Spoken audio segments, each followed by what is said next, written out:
अस्सलाम वालेकुम and good and dark from Germany. I hope you people are doing well और आप लोगों की ज़िंदगी बहुत मज़े और सुकून से गुजर रही होगी। मेरी आज की वीडियो करियर एंड काउंसलिंग से रिलेटेड है, जिसके अंदर मैं बात करूंगी कि जर्मनी में एज ए फार्मासिस्ट काम करने के लिए कौन कौन से स्किल्स डिमांड में हैं और यहाँ पे फार्मेसी फील्ड में एज ए प्रोफेशनल काम करने के लिए क्या क्या रिक्वायरमेंट्स हैं। So stay tune with me and don't forget to like my channel.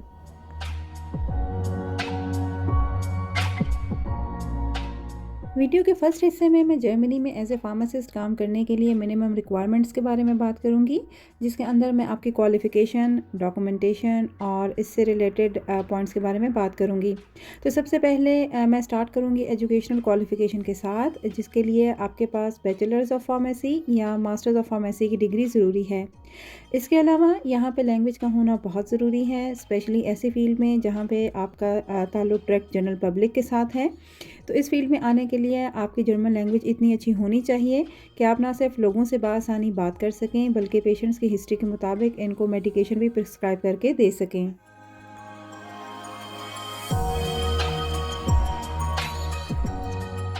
इसके बाद स्पेसिफिकली जर्मनी को फोकस करते हुए यहाँ पे एज ए फार्मासिस्ट काम करने के लिए आपको यहाँ पे फार्मेसी लाइसेंस और रजिस्ट्रेशन भी चाहिए होगा। फार्मेसी लाइसेंस स्पेसिफिकली उन लोगों के लिए ज़रूरी है जिनकी क्वालिफ़िकेशन जर्मन यूनिवर्सिटी की नहीं है, बल्कि किसी नॉन EU कंट्री की है। फार्मेसी लाइसेंस और रजिस्ट्रेशन से मुतालिक मैं ऑलरेडी तफसील से वीडियो बना चुकी हूँ, जिसका लिंक आपको नीचे डिस्क्रिप्शन बॉक्स में मिल जाएगा। इस वीडियो के अंदर मैं ऑलरेडी डिफरेंट केसेस डिस्कस कर चुकी हूँ और उन तमाम पॉइंट्स के बारे में बात कर चुकी हूँ जो लाइसेंस हासिल करने के लिए ज़रूरी है।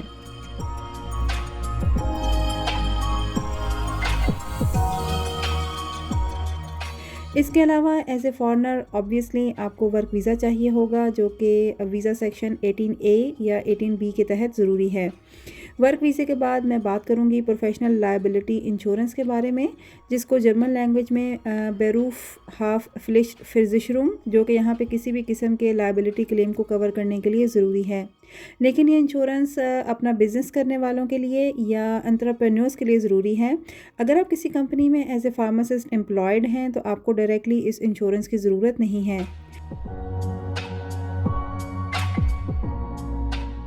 ये तो थी जी मिनिमम रिक्वायरमेंट के बारे में इंफॉर्मेशन। अब मैं चलती हूँ सेकंड पार्ट की तरफ। So stay tune with me and don't forget to subscribe my channel.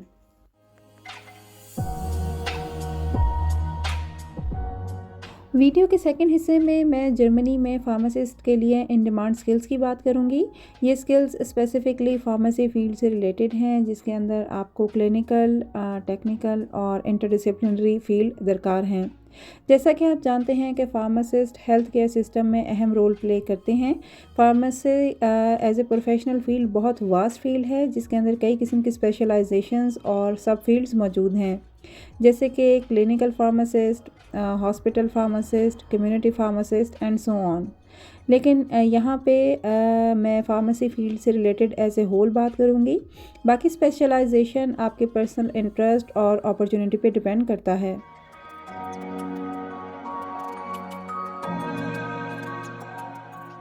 तो सबसे पहले मैं बात करूंगी फार्मास्यूटिकल नॉलेज के बारे में।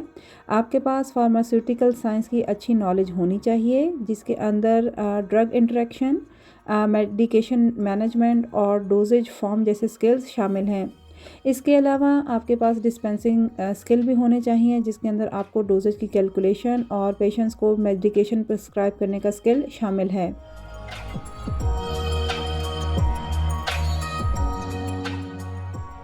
फार्मास्यूटिकल नॉलेज और डिस्पेंसिंग स्किल के अलावा आपके पास फार्मेसी टेक्नोलॉजी का नॉलेज होना बहुत ज़रूरी है। फार्मेसी के शोबे से रिलेटेड आपके पास इससे मुताल्लिक सॉफ्टवेयर और इन्वेंट्री मैनेजमेंट का इल्म होना ज़रूरी है। यहाँ जर्मनी में फार्मेसी से रिलेटेड इसको मैनेज करने के लिए और हेल्थ रिकॉर्ड्स को कायम करने के लिए स्पेशल सॉफ्टवेयर्स यूज़ किए जाते हैं। इन सॉफ्टवेयर और टेक्नोलॉजी के स्किल के बगैर आजकल यहाँ पे सरवाइव करना मुश्किल है। इसके बाद आपके पास क्लिनिकल असेसमेंट का स्किल होना भी ज़रूरी है, जिसमें आपके पास पेशेंट की हेल्थ कंडीशन को जज करने की एबिलिटी होनी चाहिए और इसके साथ साथ थेरेपी आउटकम्स को मॉनिटर भी करना आना चाहिए। ये तो थी जी वो स्किल्स की लिस्ट जो स्पेसिफिकली इस फील्ड से रिलेटेड हैं। इसके अलावा कुछ ऐसे स्किल्स भी मौजूद हैं जो ऑलमोस्ट हर प्रोफेशनल को दरकार होते हैं। इन स्किल्स में language proficiency, time management, problem solving और एथिकल प्रैक्टिस जैसी एबिलिटीज़ शामिल हैं।